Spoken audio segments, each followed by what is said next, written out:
વાત કરીએ ખેડાની તો ખેડા જિલ્લાના રૂદણ ગામેથી નવજાત શિશુ મળી આવતા ખળભળાટ મચી જવા પામ્યું છે। નવજાત શિશુ વગડામાંથી મળી આવ્યું છે। શિશુને કાંટા વાગતા ઇજાગ્રસ્ત થયો છે। નવજાત શિશુને તડછોડ્યું હોવાની આશંકા સેવાઈ રહી છે। સમગ્ર મામલે પોલીસને જાણ કરાતા શિશુને હોસ્પિટલમાં ખસેડવામાં આવ્યો છે। સંવાદદાતા જોડી ગયા છે અમારા સંદીપ રાજપૂત। સંદીપ, જણાવશો શું વિગત છે આ અંગે?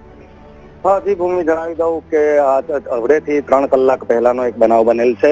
મહેમદાવાદ તાલુકાના રૂદણ ગામેથી એક નવજાત શિશુ બિનવારસી હાલતમાં મળી આવ્યું છે અને તાજું જ જન્મેલું બાળક, જેને કહી શકાય કે 2 કલાક પહેલા જ જન્મેલું બાળકને જન્મેલી હાલતમાં જ માતા અહીં તડછોડીને ચાલી ગઈ હતી। ત્યારે ગામની એક મહિલા અને સરપંચ દ્વારા આ બાળકનો કબજો મેળવી તેની સારવાર અર્થે નડિયાદ સિવિલ હોસ્પિટલમાં ખસેડવામાં આવે છે। જી ભૂમિ, બિલકુલ, જે રીતે મહત્વપૂર્ણ બાબત સામે આવી રહી છે, ખેડાની આ છે નવજાત શિશુની ઇજાગ્રસ્ત હાલતમાં મળી આવ્યું છે, તેને લઈને પોલીસ દ્વારા કોઈ પગલાં ભરવામાં આવી રહ્યા છે તેના માતા પિતા સામે?